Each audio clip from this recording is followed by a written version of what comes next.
Welcome to the Genealogy Gems podcast, providing quick and innovative ways to make the absolute most out of your research time and creative ideas for sharing and displaying your family history. I'm your host, Louise Cooke.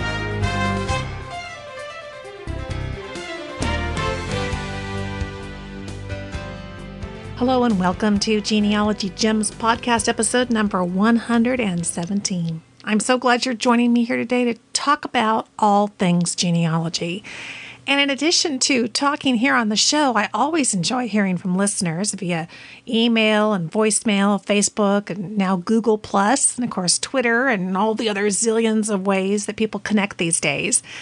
You know, I will never forget when Letitia wrote in and she told me how her son always tells her that she's a technophobe and that when she hollers for help, he says it's a picnic. Of course, Letitia didn't think it's a picnic when things go haywire with her computer, but her son actually has a little different definition of what a picnic is. For him, it's really an acronym. He says when Letitia is having a picnic, it's really problem in chair, not in computer. A picnic. I love that story, and I love sharing it in classes that I teach at conferences. Well, Google had a bit of a picnic the other day as well. I just saw on CBSNews.com that they're reporting that a Google self-driving car crash was caused by human error. Of course, that's what Google said. Now, I don't know if you've heard about these self-driving cars. I mean, you think that they're just kind of in the search business, right? But they're developing these self-driving cars, and they sort of take Google Maps and Google Earth really to a whole new level. They're outfitted with sensors to navigate mapped roads, and Google's been testing these cars for quite a while. And even though the car is doing the driving during the testing, a driver is at the wheel, ready to take over if the self-driving system should fail. Well, they had a recent failure, but Google says it wasn't the car. It was a picnic. Problem in chair, not in computer.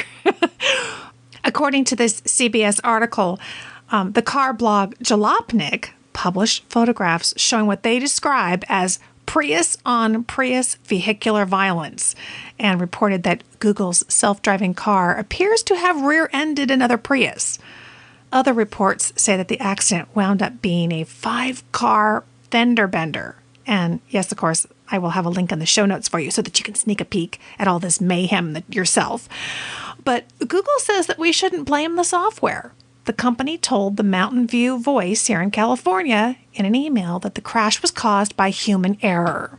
They wrote, "We regret that a Google driver recently caused a minor accident." Gosh, minor. I don't know. It was 5-car pileup. At least that's what they reported. And it says, "We're grateful that no one was hurt. Safety is our top priority. One of our goals is to prevent fender benders like this one, which occurred while a person was manually driving the car."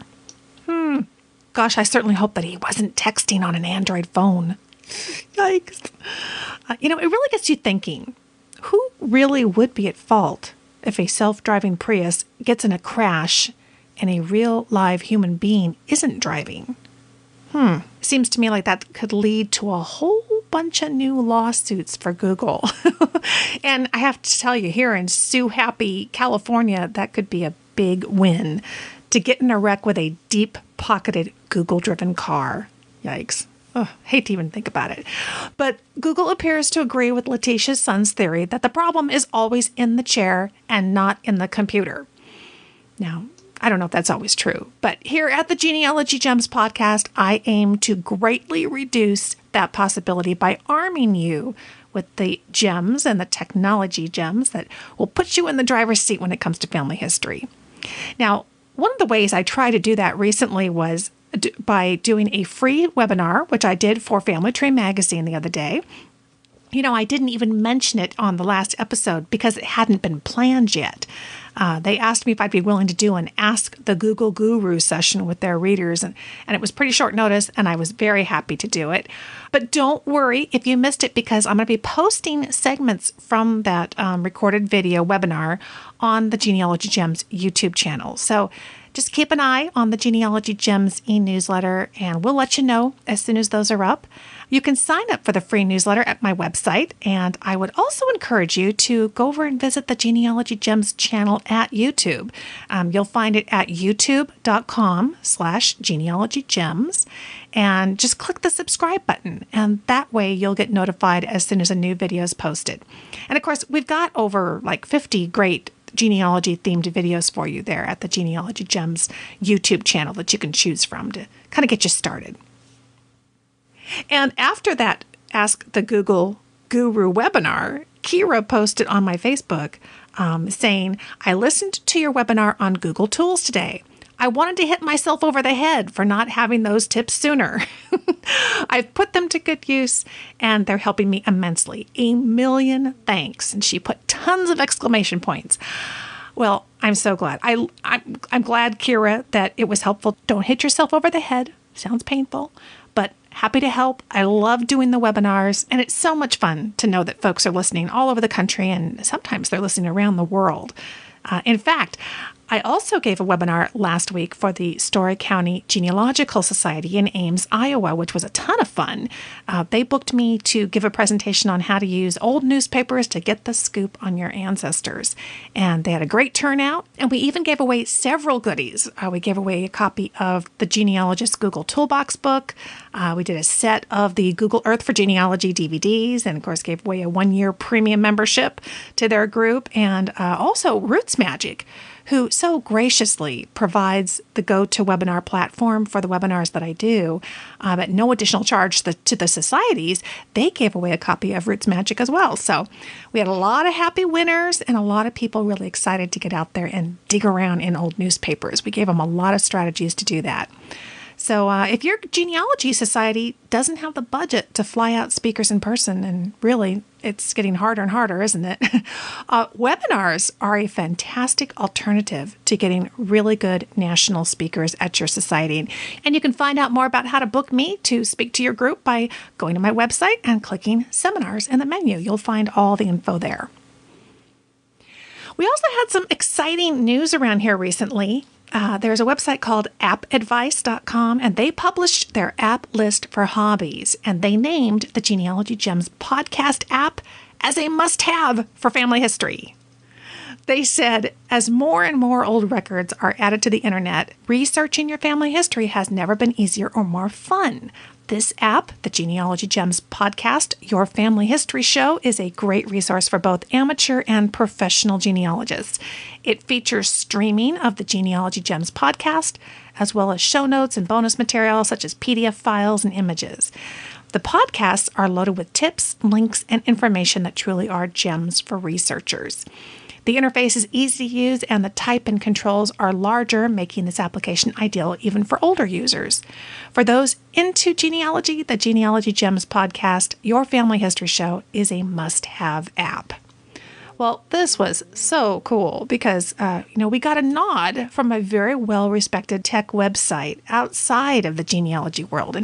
And that means that folks who haven't been bit by the family history bug yet, they might find us and check it out. So that is really awesome, and I very much appreciate that App Advice included us in the app list for hobbies. That's awesome.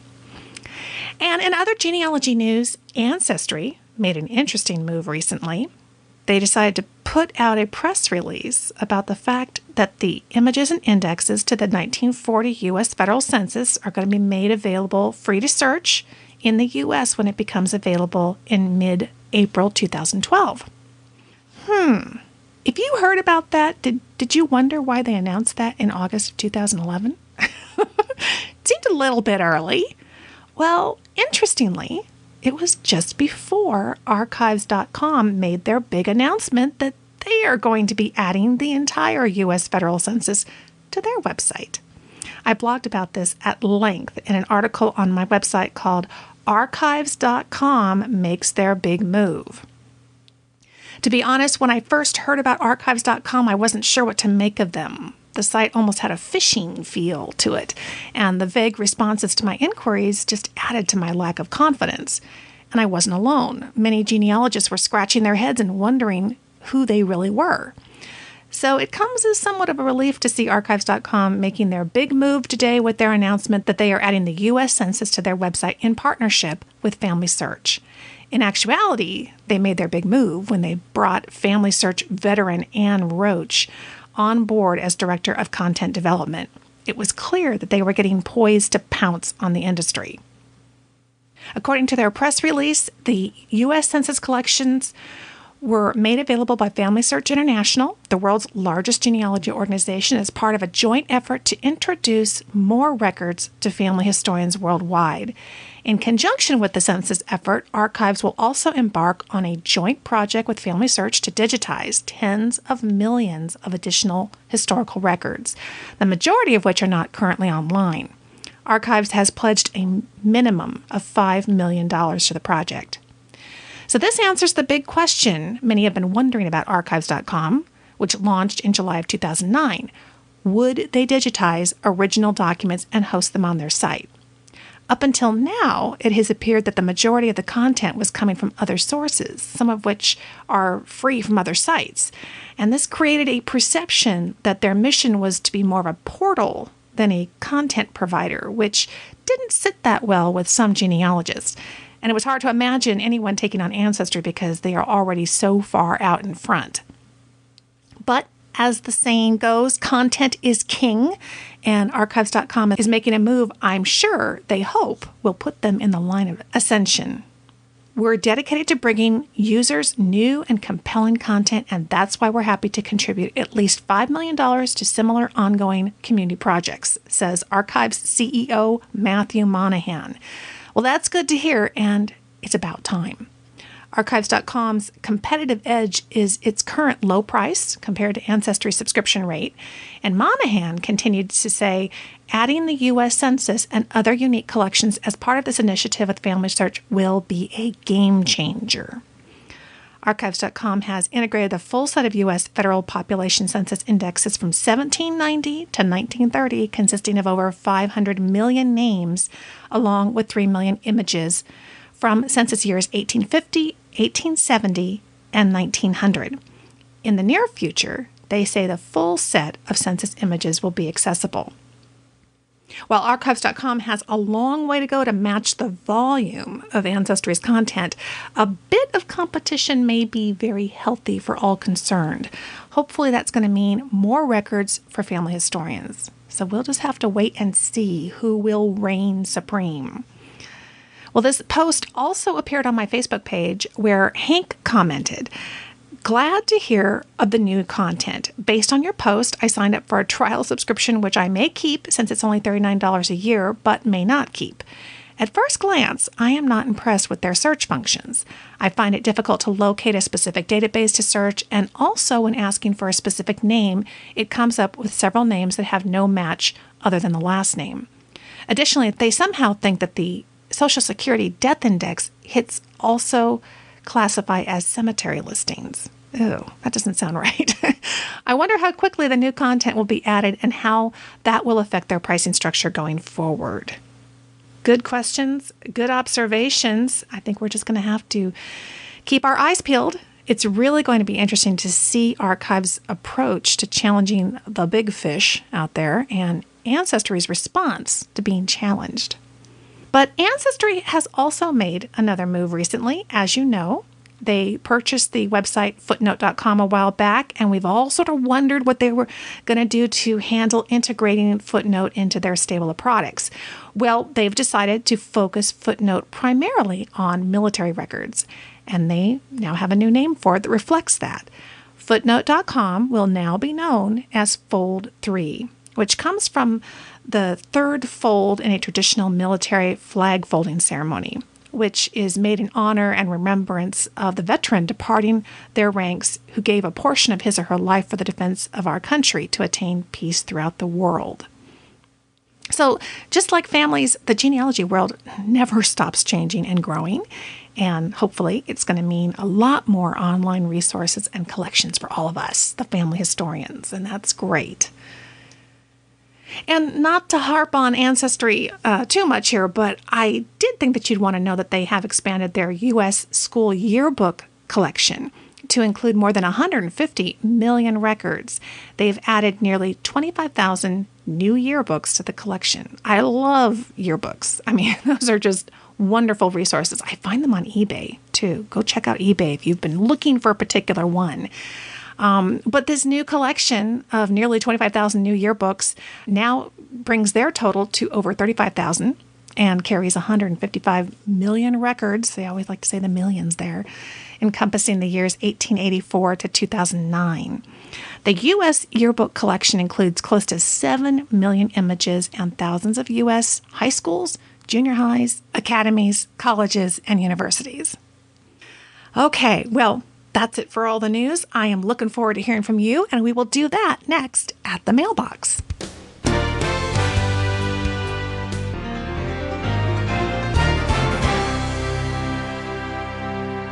You know, whenever someone comes to my website and buys a copy of my book, The Genealogist Google Toolbox, I always send a thank you note email because I really do appreciate that they actually want to read what I have to say. Well, I was caught by surprise the other day when Ruth replied back to that email, and she said, "Hi, Lisa. I owe you a thank you. I have learned so much about Google in just the first 50 pages. Wow. Due to time constraints, most of my genealogical research is conducted online, and Google is certainly my favorite search engine. Your book is a fantastic guide to the Google universe. P.S. I've been listening to the Genealogy Gems podcast for a long time, also a great help to my research." Well, that is so cool.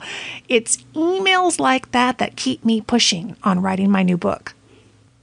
You know, sometimes those blank pages on the computer screen are pretty intimidating, but knowing that the book might even help just one person out there find an ancestor really does keep me going. So thank you, Ruth, for replying back and for those very kind words. I appreciate it. I also got an email here from Asha in St. Louis. She writes, "If you found information on an ancestor from census records, do you still need to buy vital records to verify the accuracy? Both articles that I've read suggested this, but what if you don't have enough information to buy the records? Like if you have the birth date but not the city? By the way, I grew up away from my extended family, and my grandparents died before I got to know them. So genealogy is helping me to connect and learn about my relatives. Thanks for the tips and gems." Well, hi, Asha. You know, when you find an ancestor in the census, there are a couple of reasons why you might want to then try to track down some vital records for that ancestor.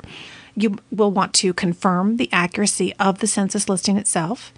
And of course, you want to learn more about that ancestor since parents' names and other kinds of information are also included on those vital records. They're just really key to your research. Census records are generally helpful, but they are notoriously known for errors like inaccurate ages, name spelling errors, that kind of thing. So I always like to find a second source to confirm that information. If you have an age and a state where an ancestor was born that you got from the census, it will take some additional searching to locate the vital records. I think your best strategy is to work your way backwards, searching from a death record first. You don't have to necessarily jump from the census record. The death record will likely give you the name of the town where they were first born, which of course is going to lead you to the birth record. And chances are your grandparents had Social Security numbers. So the free Social Security Death Index is a great place to start to find the information that's going to lead you to the death certificate. So try searching for that at familysearch.org. Also, to learn more about vital records, definitely check out my Family History Genealogy Made Easy podcast series.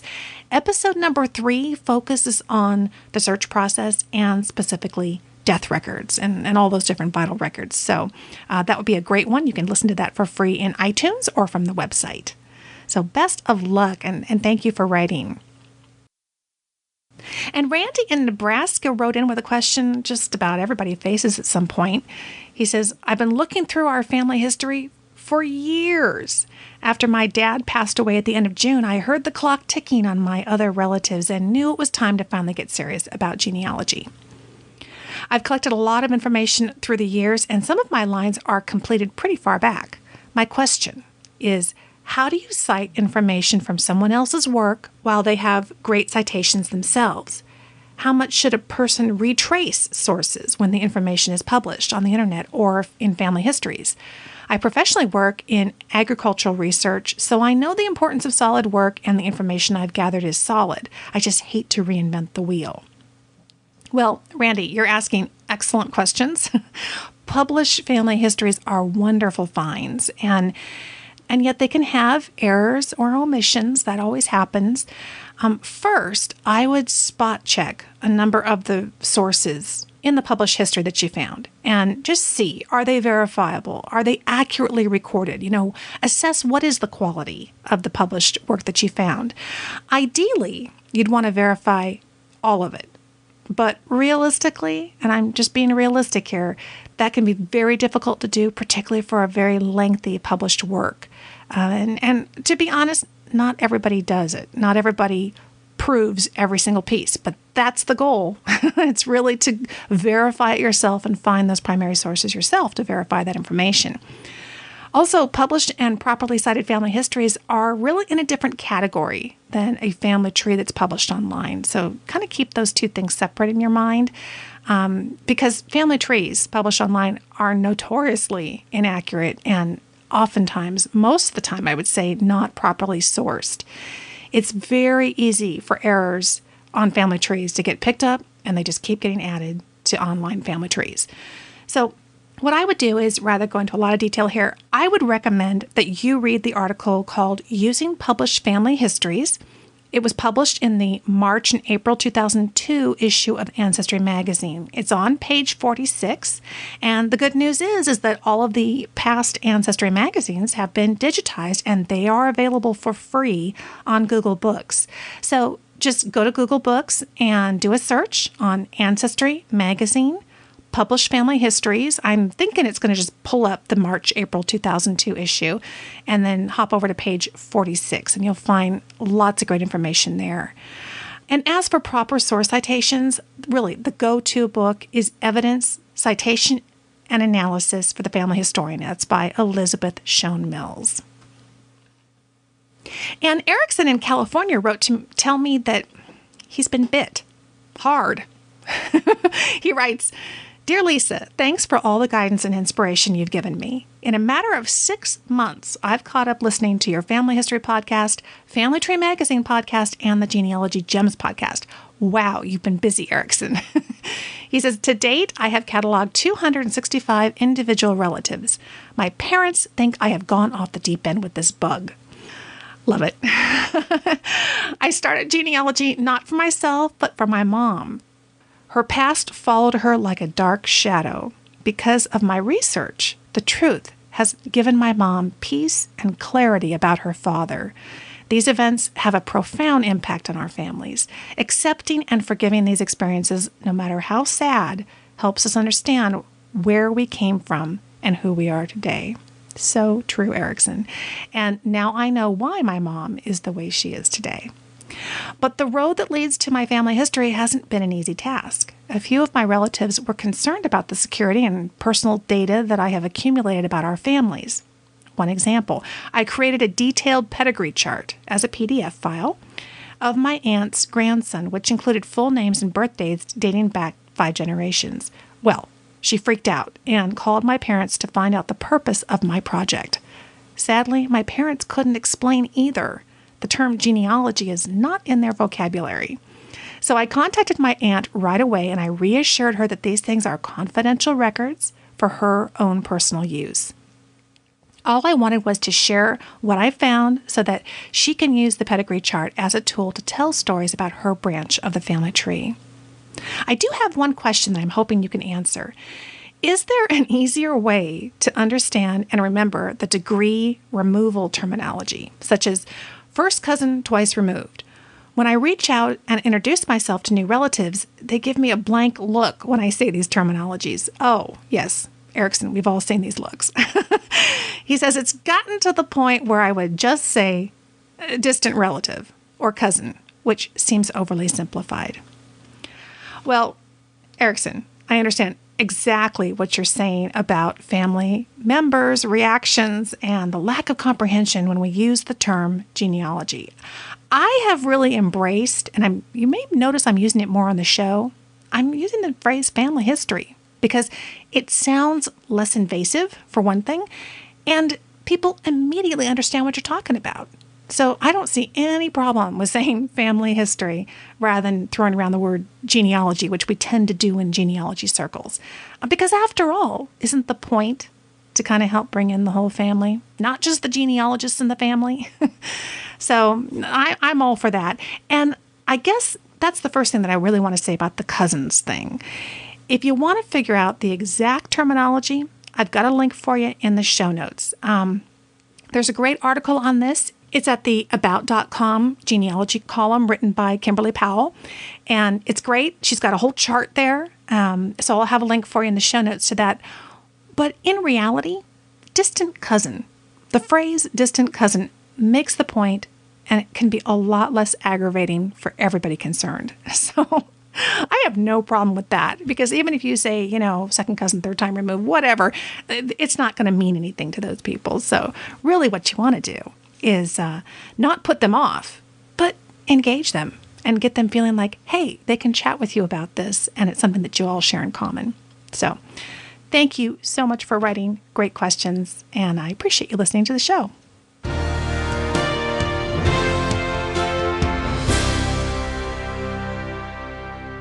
Are you looking to take the next step in your family history research and start recording your family tree in your own genealogy database? Or are you looking to make a switch to a more user-friendly genealogy software program? When my listeners and students ask me which program I prefer, I always recommend RootsMagic. It's the program I decided to make the switch to a couple of years ago, and I am so glad I did. You just won't find a more powerful genealogy software program, and building your family tree is easier than ever with the new RootsMagic 4. With RootsMagic, you can add unlimited facts, find anyone in your database with lightning speed with RootsMagic Explorer, quickly and easily create perfectly formatted sources with the RootsMagic Source Wizard. It makes it so easy. You can create customized reports, and best of all, you can now take RootsMagic wherever your research takes you with RootsMagic to Go, which lets you run RootsMagic directly off your flash drive. And RootsMagic makes it a snap to share your family history. You know how important I think that is. It'll help you publish a book, create stunning wall charts, shareable CDs, even create websites automatically from your data. Really, what are you waiting for? Download your risk-free trial of RootsMagic 4 and see why professionals and beginners alike choose RootsMagic at rootsmagic.com.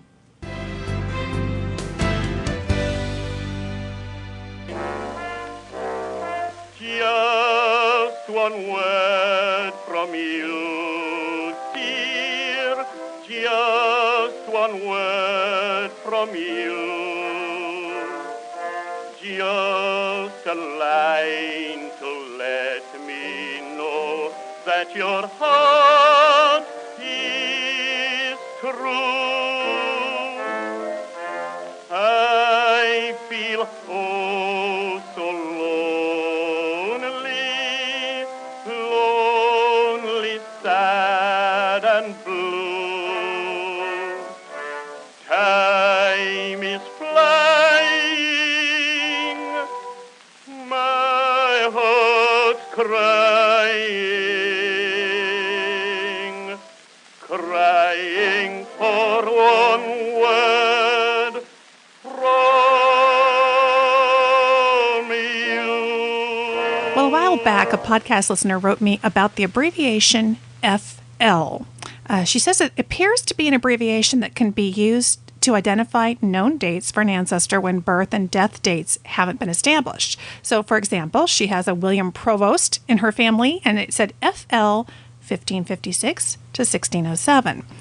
Well, according to Wikipedia, FL stands for Floriat, and that's abbreviated as FL, and it's a verb meaning flourished, denoting the period of time during which something such as a person or a school or movement was active. So I was kind of surprised that I had never really come across this before after all these years. And at a quick glance, FL seemed like it'd be maybe kind of helpful in genealogical terms. So to explore this term and its usage, I have invited a genealogy expert to the show who I am sure is going to have a few ideas to share on the subject. And that's Pat Richley Erickson, also known as Dear Myrtle. Pat's a genealogist, blogger, and a webinar host at dearmyrtle.com. Author of Dear Myrtle's Joy of Genealogy from 2006 and the Everything Online Genealogy book. She's been online since 1985, and Pat has been writing Dear Myrtle since 1995, providing practical, down-to-earth advice for family historians. And on the webinar front, Myrt established Genia webinars as a central calendar and a blog to provide one-stop shopping for genealogists wishing to take advantage of online educational opportunities. Welcome back to the show, Pat. Oh, it's wonderful to be here. Thanks for inviting me.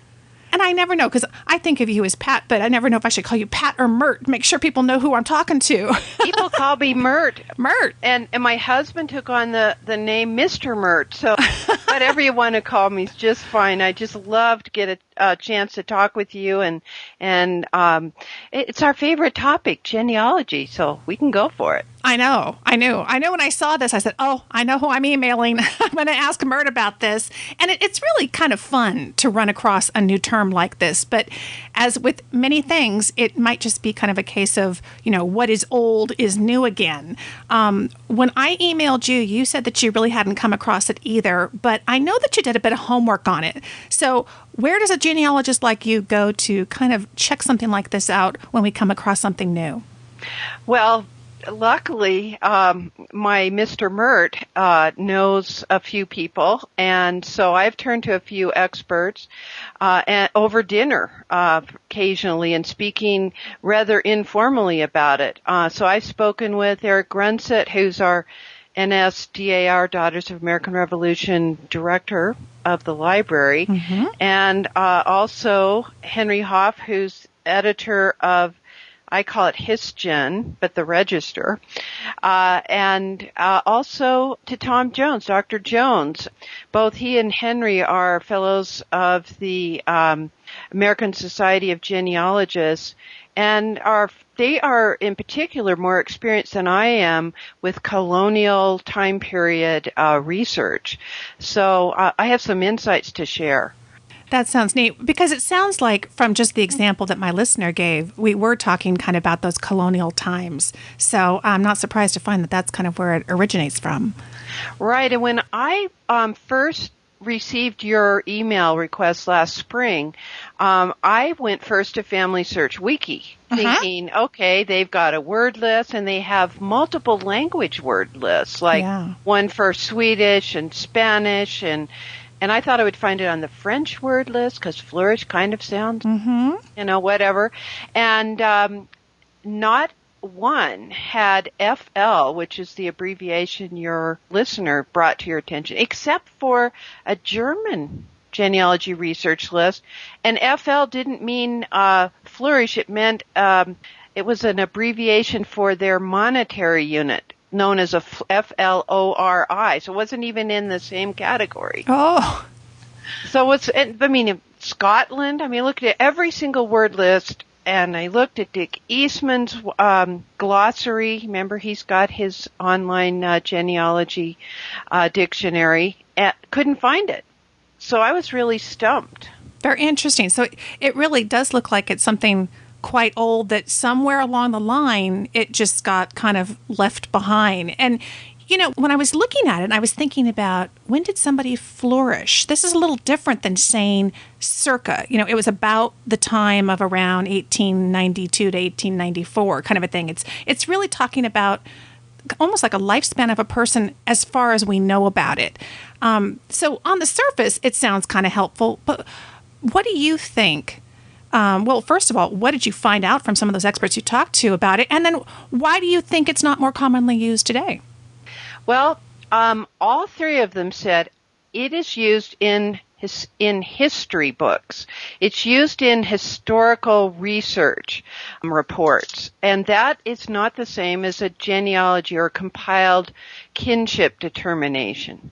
And they used that word history. They said that word is used, and I said to Dr. Jones, I said, my impression of the word flourish is people just haven't done their research. They don't need to do research. They know this guy published or was a doctor that was in practice during this time period. So you say he flourished during that time period. And I always like it when he smiles and nods and says, yeah, you got that one right. Because you get a nod from Dr. Jones. That's pretty cool. Yeah. And then Eric Grunset, who is, worries about cataloging at the DAR library, says, when they're doing cataloging, you'll see this in catalogs where they only know that an author wrote during a certain time period, but they are not in the business as a library cataloger of doing an entire compiled family history and knowing the birth, christening, marriage, where they owned land, where they died, where they're buried, which is what genealogists look for. So yes, flourish has to do with a span, but a subset of a person's lifetime. Interesting. It almost sounds like what you use when you don't know the genealogy of a person. And that's what Henry Hoff explained to me, that in the business of talking about the history of an area or the history of a thought process, it isn't necessary to give the entire pedigree for a person, and so they just use that term flourish and that abbreviation FL that your listener ran into. So I've learned a lot about it. Do you think we should be using that term flourish? Well, that's what I was asking you, because, you might come across something like this and thinking, oh, this kind of really captures what it is I'm trying to convey. But you made some good points when we were talking online about kind of some of the dangers. Talk about what are some of the problems that you could actually stir up by starting up with something like this? Well, one of the problems with using obscure terms and suddenly applying them in our genre as opposed to the genre of historical research is that our responsibility is to communicate. Mm-hmm. If we use terms that are totally unfamiliar and that are going to cause questions in our reader's mind or appear too highbrow, I'm not saying right for a kindergartner. I'm saying we need to use terms that are relevant and or provide, maybe you'd have to have like a glossary of terms or something if you chose to use it. I think that if our well-respected scholarly genealogy journals don't typically use that term, that we probably as genealogists might not want to use it, not to be copycatting or anything, but to just be able to communicate effectively with our audience. We use the term circa, as you mentioned, to deal with like an event, like somebody was married about or circa a year or two before the oldest known child was born. That means we're clearly estimating. We don't know. We're making an educated guess.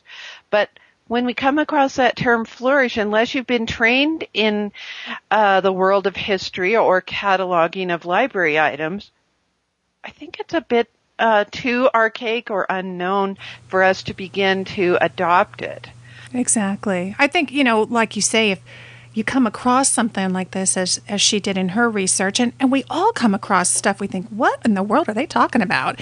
Really, I think as a genealogist in today's modern world, it's not that we just copy it over exactly and say, now we're going to start using this, but really what we do is we interpret it and help bring it the meaning into current day so people can understand it. But gosh, we don't want to add to that long list of what in the world did this used to mean. And it's funny because, boy, those meanings sure do change over time even. I know. There was a time when the word ain't wasn't in the dictionary. Yeah. It is. So you never know. Exactly. When I mentioned to Dr. Jones that question, should we start using the term flourish? And he said, well, it's actually easier to use the term say, S-A-Y. So we are thinking that so-and-so was born, say, about. And I remember I wasn't thinking of him using that term, but we say that a person buys property on the Patuxent River in 1679, and he probably is the same Christopher Gist that, witnessed a will, Now he's using the term say and probably and circa as being more relevant in our world, and certainly I think those terms are more recognizable by me. But then, in the case of your researcher, your listener, wasn't their ancestry British or Scottish or Irish or something? Yes, she is. I think she lives in Australia, and I think she was looking at a Scottish ancestor. And that's interesting because I think there might be more of I don't know, but maybe more of a British, we know it's a Latin term originally, but maybe used more in British historical writings. But it's interesting because you were talking about the say, and that circa thing tends to be more focused on when you're trying to nail down an event. And what struck me about Flourish was that there are times that we're just talking about somebody that we think was born about this time, we think they died about this time, and really what we want to do is convey the range. What period are we talking about that this person may have been alive? And, we tend to put that in, 1890-1960 in parentheses, and that's a difficult thing. How do you say that? I know. And I think all three of the gentlemen that I talked with said Flourish really had to do with the adult productive portion of a person's life, such as when they were practicing medicine, when they were writing, when they served on the court, when they served as an assemblyman or in the House of Burgess, or because we didn't really know at what age he entered the House of Burgess, for instance. Yes. So it's more defined. It's defining that really productive era versus trying to encompass an entire approximate life. Yes, and only my marvelous grandchildren are terribly productive at 2 years of age. Exactly.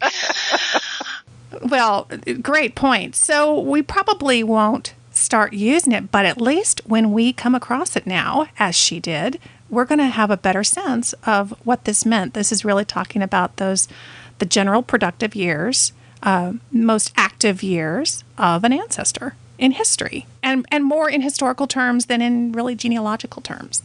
Yes, exactly. I love that you gave me this assignment. I mean, because, curiosity killed the cat. Yeah. And I knew that I had different occasions when I might meet some people who've had more experience in older record groups. And it was delightful how generous these gentlemen were in sharing their opinions and helping me understand what the heck Flourish really means.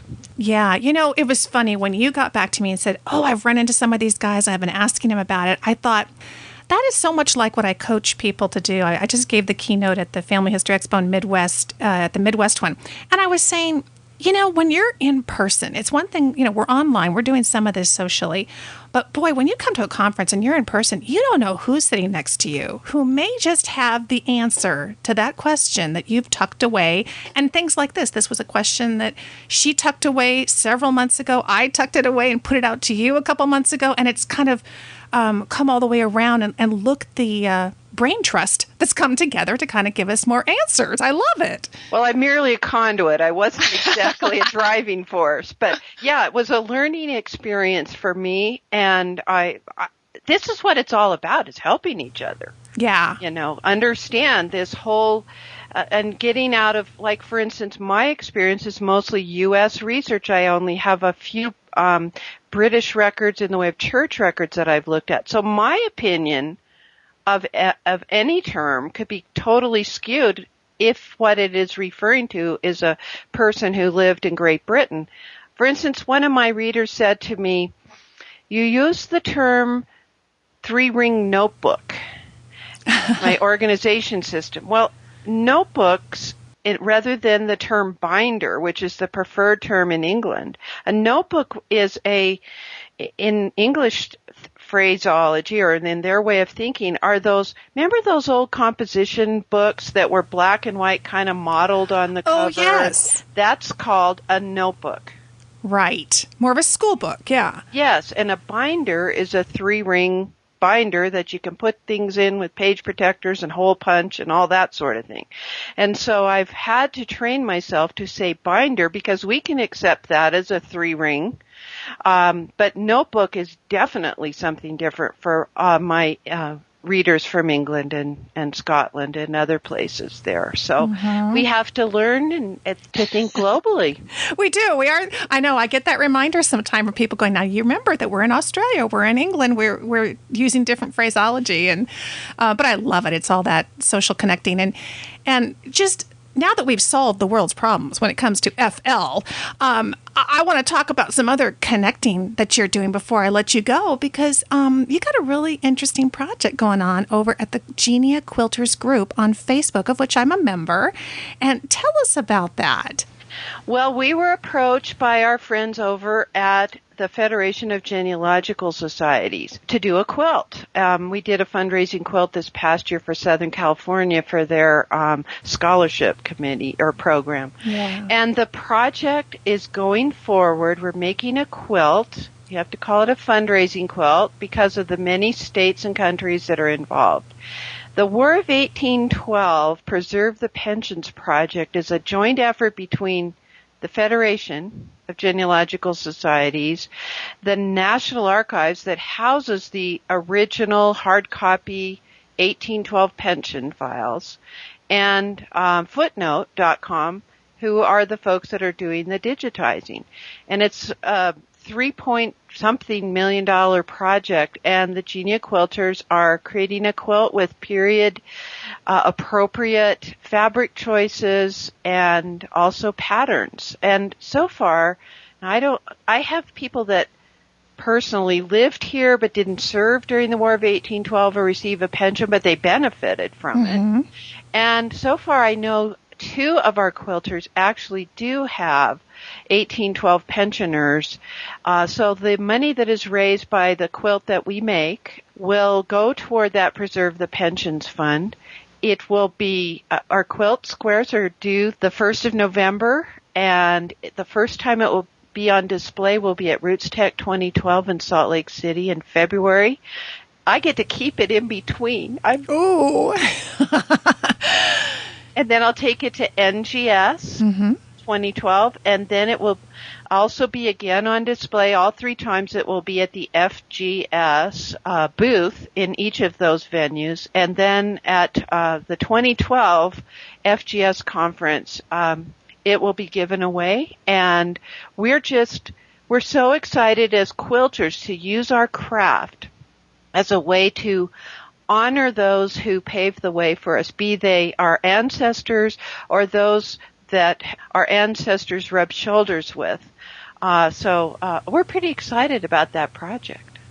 How neat. Are you going to raffle it off to raise the money?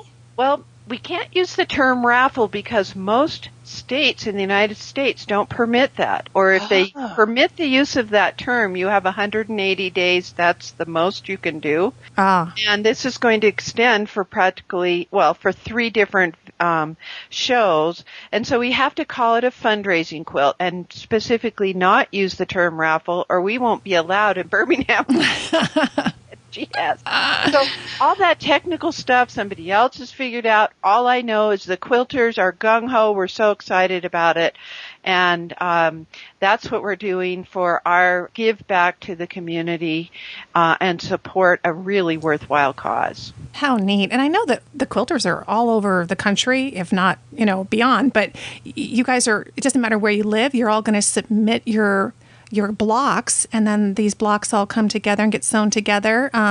It's going to be, I'm really excited to see it. I mean, it's just what a wonderful way. It's like the old-fashioned quilting bee, but virtually almost. Virtually, yeah, because we agreed to buy from the same fabric collection and not use any shiny fabrics, or just use those fabrics and go forward with that.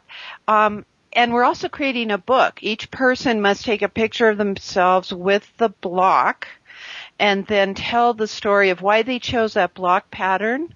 And I'm really, the two folks so far that have 1812 pensioners, that will be interesting because they will also mention their ancestors. So it's kind of a double bonus because they can, really spotlight that ancestor and add a paragraph or two about him that will go in our blog, which cross posts on our Facebook, and will appear in a book that Tammy Glatz will create to go with the quilt to the person who wins that quilt. So it's going to be cool. Oh, how fun.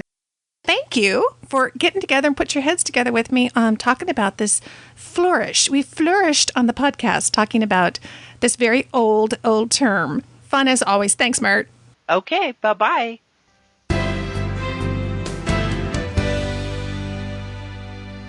Thanks for joining me for Genealogy Gems podcast episode number 117.